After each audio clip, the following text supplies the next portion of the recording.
আপনাদের সাথে শেয়ার করছি চিকেন টিক্কা রেসিপি। তাহলে চলুন রেসিপির ভিডিওটা শুরু করা যাক।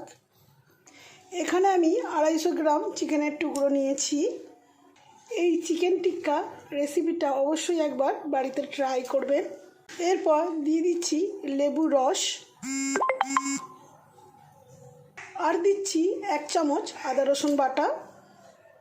এখানে আমি পরিমাণ মতন লঙ্কা গুঁড়ো দিচ্ছি, আপনারা যেরকম ঝাল খাবে সেই বুঝে দেবেন।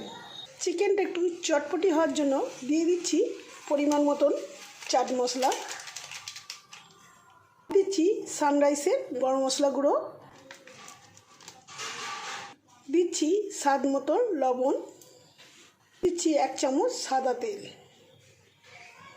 দিচ্ছি টমেটোর কুচি, পেঁয়াজ কুচি, আর দিচ্ছি ক্যাপসিকাম কুচি।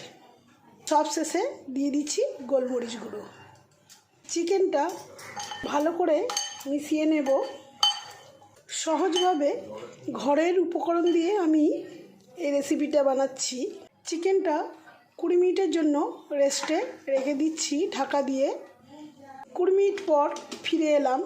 এই কাঠিগুলো জলের মধ্যে ভিজিয়ে রেখেছিলাম যাতে ভাজার সময় কাঠিটা না পুড়ে যায়।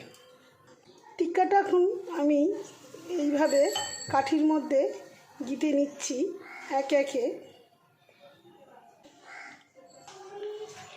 এইভাবে টিক্কাগুলো একে একে তৈরি করে নেব।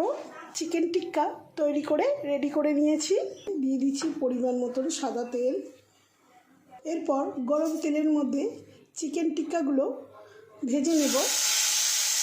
সবগুলো অল্প তেলের মধ্যে উল্টে পাল্টে টিক্কাগুলো ভেজে নিচ্ছি।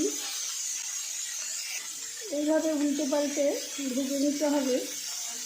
এই রেসিপিটা যদি আপনাদের ভালো লাগে লাইক শেয়ার কমেন্ট করে দেবেন এবং নতুন নতুন রান্নার রেসিপি ভিডিও দেখার জন্য পাশে থাকা বেল আইকনটি প্রেস করে দেবেন।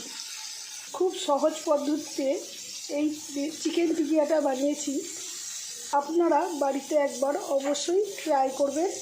আপনারা ভালো থাকবেন, সুস্থ থাকবেন। ধন্যবাদ।